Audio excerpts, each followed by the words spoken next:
Y mire, ayer la nota principal del periódico Reforma decía, rasuran a 1/3 pensiones del Instituto Mexicano del Seguro Social. Es algo que ha estado ahí, pero ayer que el Reforma pues lo pone, generó mucha inquietud. Varios me preguntaron en Twitter, entonces me di a la tarea de buscar a alguien que entienda bien. ¿Qué estaría considerándose? Bueno, pues que digamos, los que han cotizado anterior a la ley de 1997, al menos lo que se plantea es que se pondría como tope de jubilación 10 salarios mínimos que equivalen a 36,966 pesos, de acuerdo a lo que dice la nota, y antes era hasta 25 salarios mínimos, estamos hablando de 92,415 pesos. Pero para entender este asunto, le agradezco mucho a Sebastián Patiño Jiménez, abogado especialista en Derecho de Seguridad Social, participa además forma parte de un despacho justamente especializado en estos temas. Sebastián, gracias por estar aquí. Gracias, Rodrigo, por la invitación. A tus Oye, órdenes. Cuéntanos de la manera más simple que puedas, porque estos temas jurídicos pueden resultar enredados. ¿Qué está pasando y en qué estatus estamos? Claro que sí. Mira, es un poco atrevida la afirmación que ayer se planteó. Que ayer se planteó y que se vertió en redes sociales y en algunos medios de comunicación. Yo vi la nota justo, pero la verdad es que me parece, porque había seguido un poco la información y no era tan claro, entonces ayer, por ejemplo, en el programa no la mencioné, pero obviamente esto ha generado mucha inquietud. Sí, claro, y seguramente va a estar en el discurso de los medios durante toda esta semana. Antes de contarte en qué estamos y qué es lo que quiere decir esta jurisprudencia, me gustaría decirte, Rodrigo, que no es la primera vez que se toca este tema por parte de la Suprema Corte de Justicia de la Nación. No es algo nuevo. Ya en 2010 y en 2016, la Corte, la segunda sala, había emitido sentencias relacionadas con el tope de las pensiones del IMSS. ¿Y qué quiere decir concretamente esta jurisprudencia que se publicó recientemente en los últimos días de enero de este año? No está topando las pensiones a una cantidad específica. Es decir, no quiere decir que en lugar de 30,000 o de 90,000 que pude haber ganado, voy a ganar 30,000. No. En realidad hay que entender que existen dos grandes regímenes de pensiones en México. El de la ley de 1973 del Seguro Social, y esa ley estuvo vigente hasta 1997, y la segunda ley que comienza su vigencia en 1997. Exacto, que el otro día platicaba con el presidente de la Amafore y me decía que el próximo año, digamos, se jubilan los primeros 40,000. Ya empieza la primera generación del segundo sistema, del nuevo. Exactamente, de la nueva, que es... Pues lo que ahorré, se lo dieron a una administradora, lo invirtió, no hay, digamos, salvo que tengas la pensión mínima, nadie pone, el patrón pone, tú pones, y el conjunto de eso es lo que da tu retiro. Pero en la ley del 73 era diferente. Es correcto. En la ley del 73, digamos que grosso modo todo el dinero que se aportaba por el patrón, por el trabajador y por el Estado, se iba a una gran bolsa que guardaba el Instituto Mexicano del Seguro Social, y bajo un sistema que se conoce, un principio que se conoce en función del cual los trabajadores más jóvenes que están pagando cuotas sufragan las pensiones de aquellos que ya son más grandes y se están jubilando. Es un sistema de solidaridad. Que se actualizó, y creo que estuvo muy bien que se actualizara, porque actuarialmente eso ha dado muchos dolores de cabeza, ¿no? Lo sigue dando porque pues, aumentó el promedio de vida, etcétera. Entonces los trabajadores jóvenes pues, ya no les alcanzaba, porque antes, no sé, promedio de vida 65, ahora andaremos en 70 y alto. Ya 70, rozando a lo mejor casi los 80, y además la población laboral ha crecido mucho, no solo en edad, sino en volumen también. Entonces, pues era necesario un cambio. Este cambio que crea las Afores, pues le ponen en cierta desventaja a los trabajadores, pero lo que toca esta jurisprudencia que ha tenido ahorita muy en las redes sociales y a los medios muy atentos, se refiere a los trabajadores en transición. ¿Y quiénes son los trabajadores en transición? ¿A quiénes les aplica este criterio?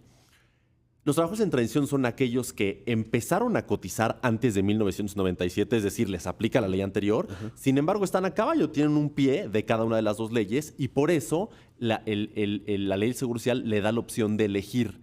Tú, al haber cotizado en los dos sistemas, ¿por cuál te gustarías pensionar? Tradicionalmente han sido mucho más jugosas la cuantía de las pensiones del sistema anterior que del nuevo, por lo cual los trabajadores suelen elegir ese sistema. Ese sistema anterior establece que para poderte pensionar tienes que tener cuando menos 60 o 65 años, ya sea de cesantía o de vejez la pensión, 500 semanas cotizadas, que son alrededor de 10 años, y las pensiones se calculan con la cantidad de semanas que tú tengas y el salario promedio de tus últimos 250 semanas, de tus últimos 5 días trabajados. Y aquí está el tema jurídico, los últimos 5 años. ¿Qué pasa si esos últimos 5 años yo los coticé con el tope de 25 salarios mínimos, que es el tope con el cual hoy un trabajador puede cotizar? Un trabajador que aproximadamente gana 60,000 pesos, 62,000 pesos, está cotizando topado. Bueno, dice el artículo 33 de la ley derogada que el tope de las pensiones es, bueno, no el tope de las pensiones, pero la base que se va a tomar de salario es a 10 salarios mínimos. Oye, pero yo coticé a 25 y ese es realmente el tema en el cual la Corte vino a resolver.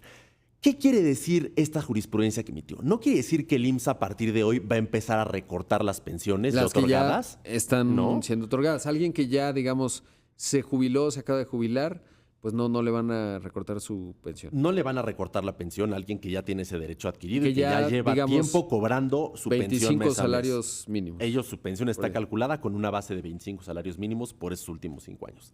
Tampoco, en mi opinión, esta jurisprudencia quiere decir que a partir de hoy el IMSS, quienes hoy es martes y mañana miércoles vayan a solicitar su pensión a ventanilla, ya se las van a dar con una cantidad disminuida a que si lo hubieran solicitado hace 3, 4 semanas.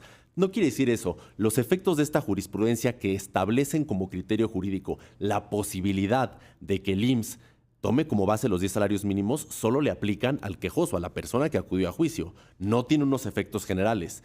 Esta jurisprudencia que emitió la Corte no obliga al Seguro Social, obliga a los tribunales de inferior jerarquía cuando en juicios puedan, los trabajadores vayan a juicio, los tribunales puedan hacer válido este criterio. Estoy hablando esta mañana con Sebastián Patiño Jiménez, abogado especialista en Derecho de la Seguridad Social.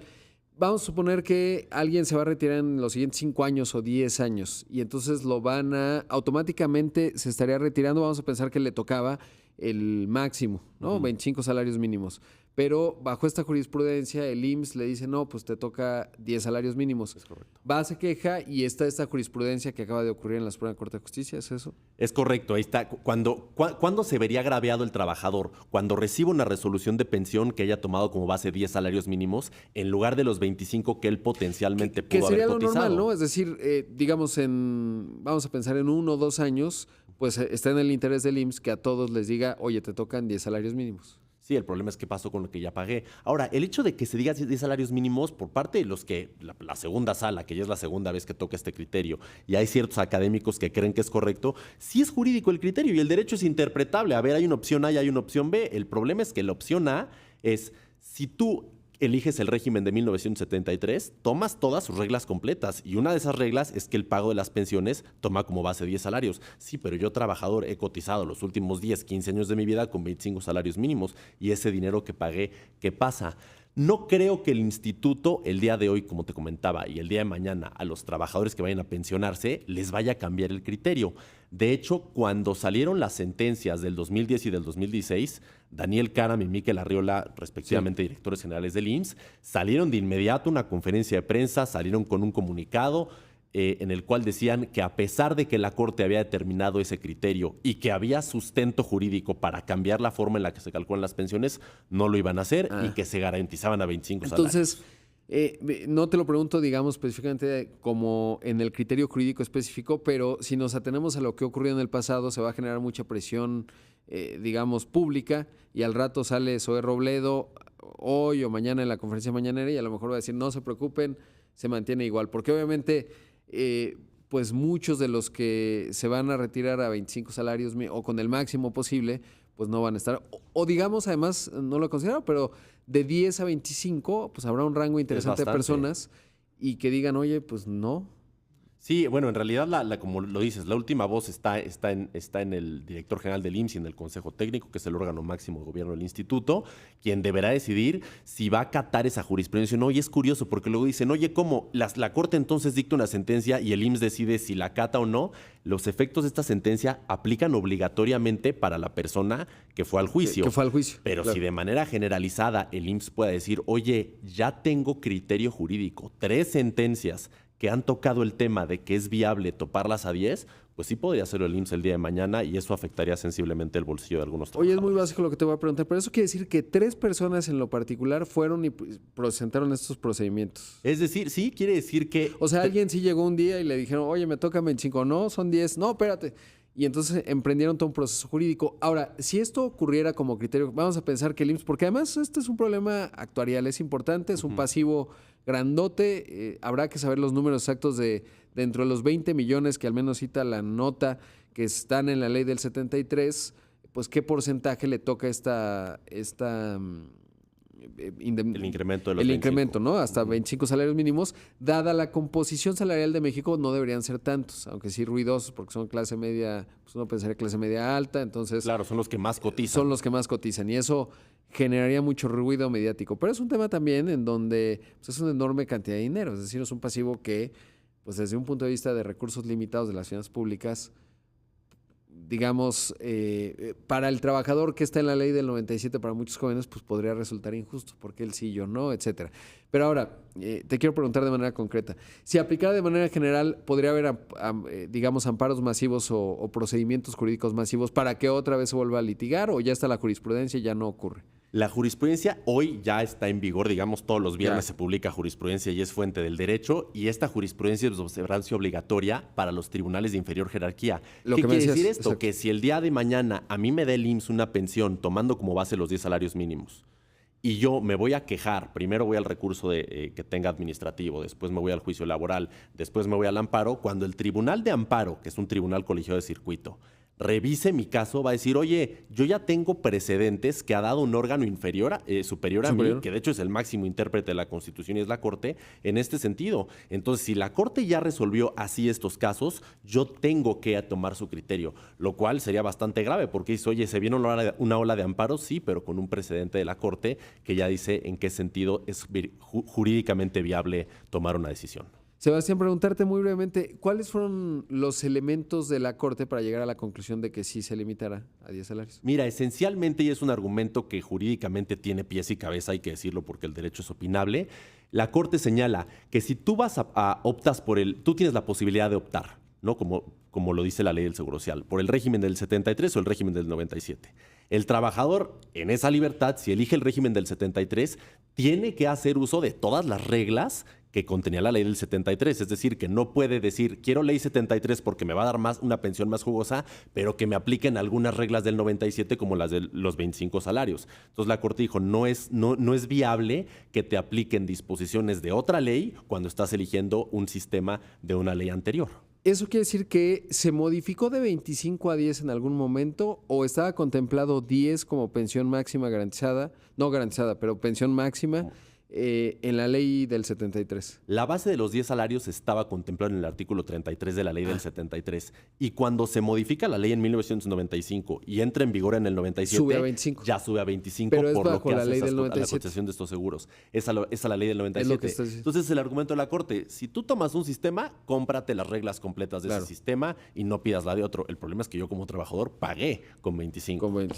Oye, pues qué bueno, has traído mucha claridad, te agradezco mucho que hayas estado aquí esta mañana. Seguramente seguiremos buscando porque seguirán muchas dudas, pero bueno, hoy tengo mucho más claridad y espero que los que nos escuchen también, que habrá que observar cuál es la postura del Instituto Mexicano del Seguro Social, de Zoe Robledo, y a partir de ahí, pues que se defina. Gracias por estar aquí, Sebastián. Muchas gracias por la invitación, Rodrigo. Ahí escuchamos a Sebastián Patiño Jiménez, abogado especialista en Derecho de la Seguridad Social, que ha puesto los puntos sobre las IES y ha dejado mucho más claridad.